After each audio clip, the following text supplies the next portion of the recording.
Walid jabut wajib bagi orang Islam. Cuma kadar untuk gelah wajib kiban pun wajib tip uro atau memada dengan majlis taklim sebelum tiga. Syukran. Wajib ya beut hana pegah wajib kitab pe hana pegah paduk ton hana pegah paduk jieu hana pegah. Wajib kadar pegah. Fikih wajib ituri syarat sah rukun. Ubena kewajiban yang berkenaan dengan kewajiban bagonya. Nyan farduin tegonya. Pada urau-urau ai pokok dia atai ke pubut berkata. Meseu balik urau ame. Iro nemit balik urau ame. Urau Rabu ka wajib ya tepu atai pubut urau ame. Baik apreh urau ame merno desa. Nyan pikah.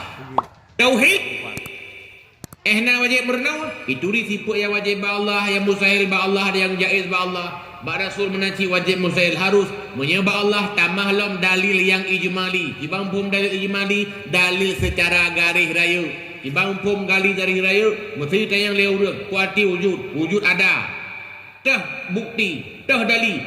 Pakai yakin ke Allah ada. Kepegah tu hai menyahana Allah Taala mungkin na alam, mungkin na gunung-gunung ilaut.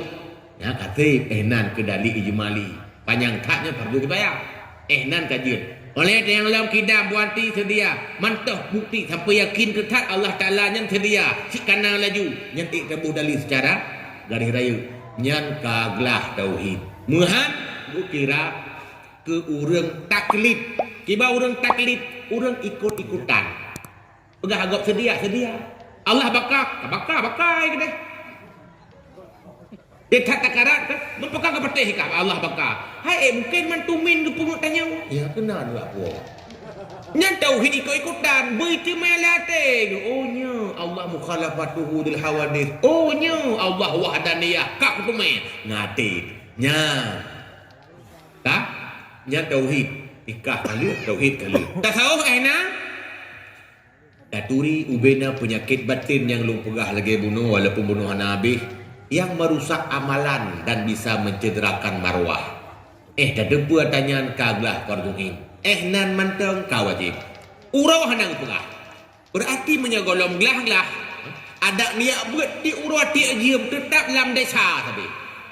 Golom kata lah niat buat. Beruji hanang buat. Desa tapi tak bina niat buat tapi. Bahkan karena hanang gelah-gelah alam.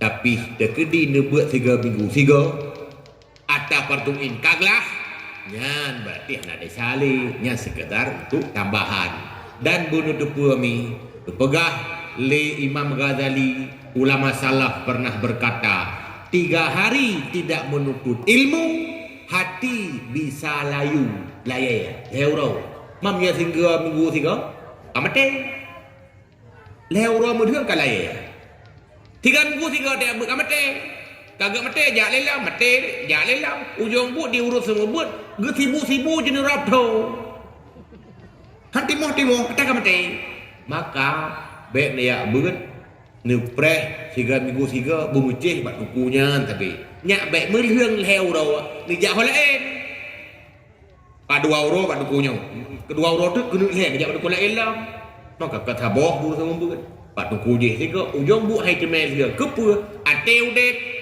kewajiban tertunaikan. Ya benar. Tak?